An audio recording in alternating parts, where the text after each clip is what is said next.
Hey guys, welcome to the shores of beautiful Lake Superior. Out here today on a ride, and I just wanted to show you a recent purchase I made. This is the original wheel that came with my surly Pugsley Necromancer, also known as the Black Ops. So it uses the surly rolling barrel rim, which is a 80mm rim.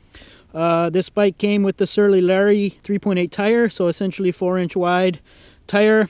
If you haven't seen a lot of fat bikes, even this wheel looks cartoonish to you. But what now Surly does offer is the Clownshoe rim. So that is a 100mm wide rim. You're getting basically to about the rim width of a motorcycle, and they have a series of tires that come in around 5 inches. So this is the Bud 4.8, which is designed for front tire use. Hard to see the tread because there's snow, but in comparison, this is a little more of a lower rolling resistance tread. This has a very aggressive knobby tread. So the conditions I have right now, we don't have that much snow really. This tread pattern really is kind of overkill, and the flotation is kind of overkill for what I need right now.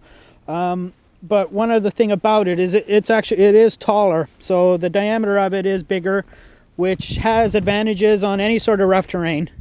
Basically, the wheel is going to roll over stuff as opposed to into stuff, even better than this wheel combination does.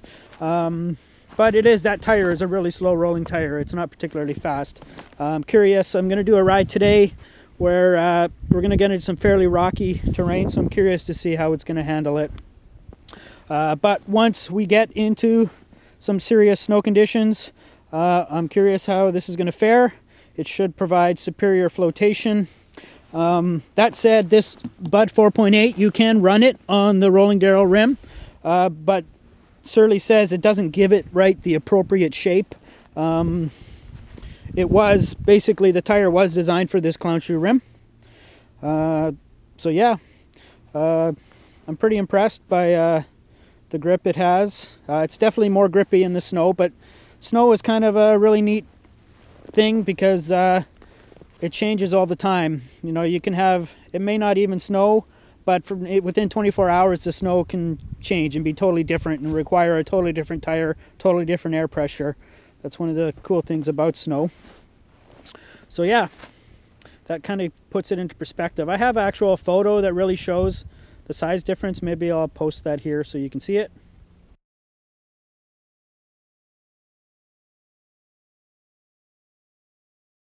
There you go.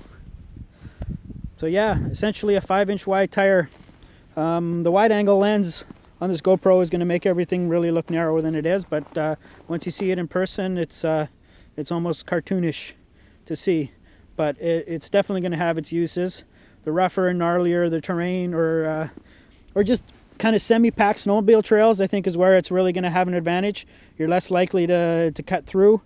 You're going to stay on top of it instead of cutting through to some of the harder snow underneath, what can affect your line. You can throw your tire around.